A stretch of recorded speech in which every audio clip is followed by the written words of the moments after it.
Hello, hi, this is Mr. Mobyjohn. How is everybody doing? Especially my boys and girls at Poughkeepsie Middle School. Guess what today is?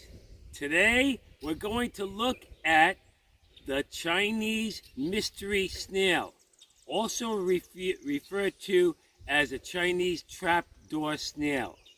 Okay, so these are freshwater snails, and this is the habitat that they live in.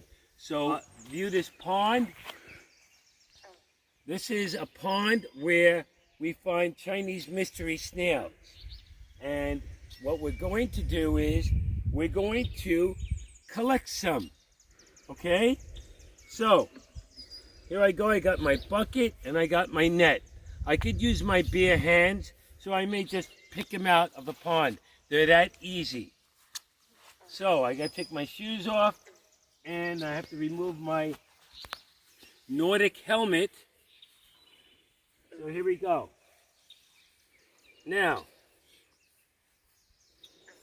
okay. So here I am in my pond, and I'm going to collect a couple of snails. Aha! There's one, and it's dead. If you see a snail with a shell that is hollow, it indicates that the animal has long died. Okay? So we have to look for one that's alive. So let me walk around this pond and see if I can find any. Oh my gosh. Where are they? Aha. There's two of them right here. One, two. Okay, I've got two. Any more? Aha. 4 Chinese mystery snails. Now, you're probably wondering why am I collecting more than the number that I should? I mean, why don't I just collect one and show you what one is? Well, as you know, Chinese mystery snails are also, if you didn't notice, they are edible. So what we're going to do is we're going to cook some up for you guys, and we're going to see how they taste, because they are edible, and that's why they were put here. People do eat them, and they are a source of protein. That's 5. Oh, there's 2 more. 1, 2, 3,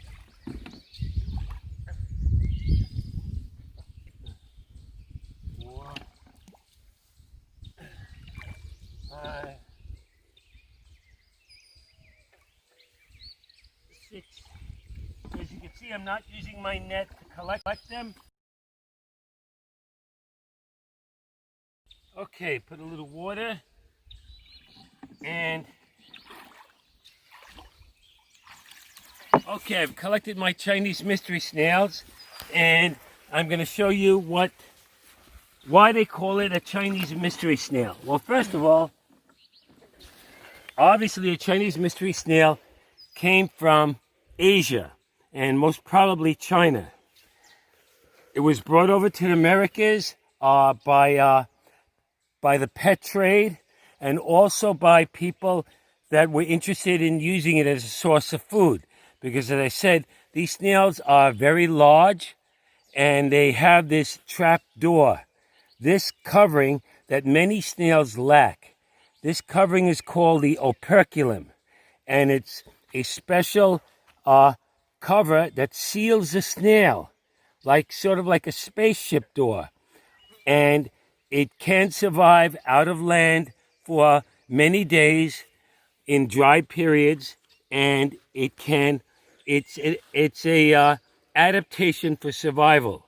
So it does have an advantage. It's very large, and it's got this trap door, and so predators find it hard to eat them. Birds have taken them and dropped them on rocks, and by dropping them on the rock, they expose their flesh, and they pick out the meat that they use for eating them. So let's see what we could do if we dropped our snail. Now remember, as I said, these are edible, and that was one reason why they were brought here.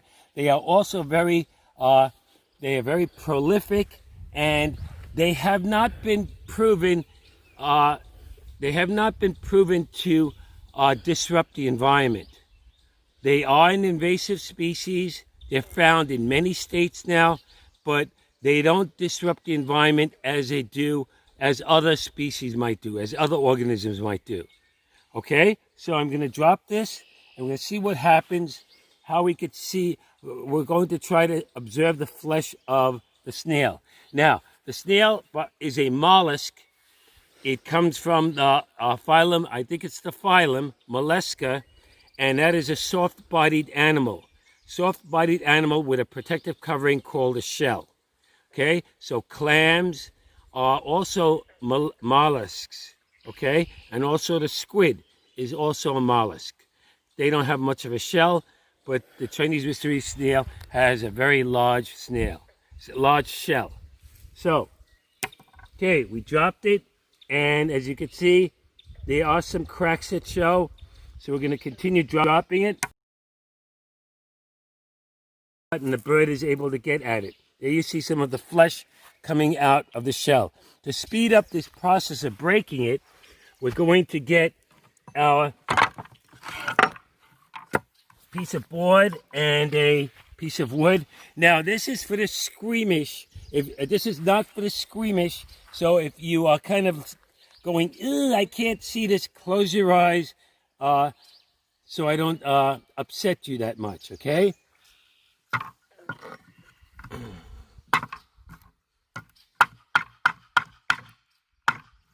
There we go.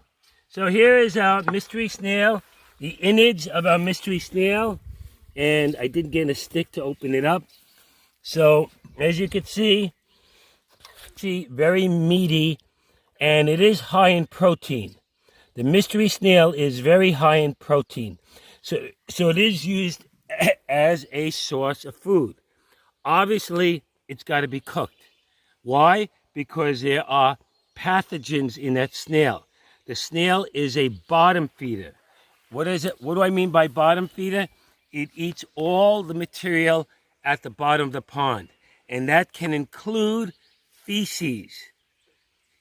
Even human feces it will ingest, and because of that, it can be a carrier of human parasites.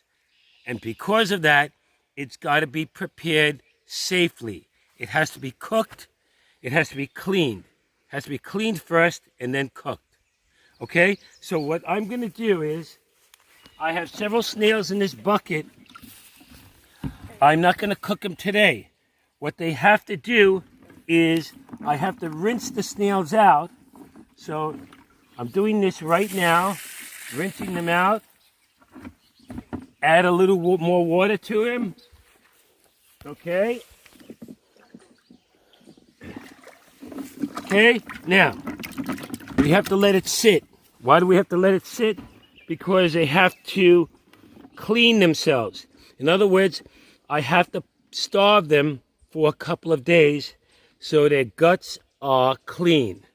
In other words, the intestines are all cleaned out because they're not eating any more food. And then we're going to prepare. That is one step in preparing them for cooking, is making sure that their intestines are clean. The way to make the intestines clean is by starving them for several days. Okay, so we're going to return to these mystery snails after. As I said, you're probably wondering how these invasive snails got here. I brought them here by purely accident. I was swimming in Middletown, and I saw these giant snails in the pond, and I said, wow, these things would probably look good, do a good job in my pond. And so I took some. I took a handful, I put them in there, and they reproduce rapidly. They do compete with the native snails, unfortunately, but this is an artificial pond, so I introduced these. I was ignorant about them being invasive. I didn't know they were invasive, but they do keep the pond very clean. In other words, they eat all the leaf debris that falls into the pond, and so the pond has virtually very it has very little detritus at the bottom of the pond. What do I mean by detritus? That means leaf matter, leaf debris, and any type of waste products. These snails are very they have strong appetites, very good appetites, and they clean the pond very well. As I said, they do carry some human pathogens because they eat anything. And because of that, you should not eat these raw. But they are edible, and they are a source of protein for many people in many different countries. Okay, so we're going to return to these mystery snails, and we're going to follow a recipe and cook them up in a couple of days. So for now, boys and girls, we'll see you later.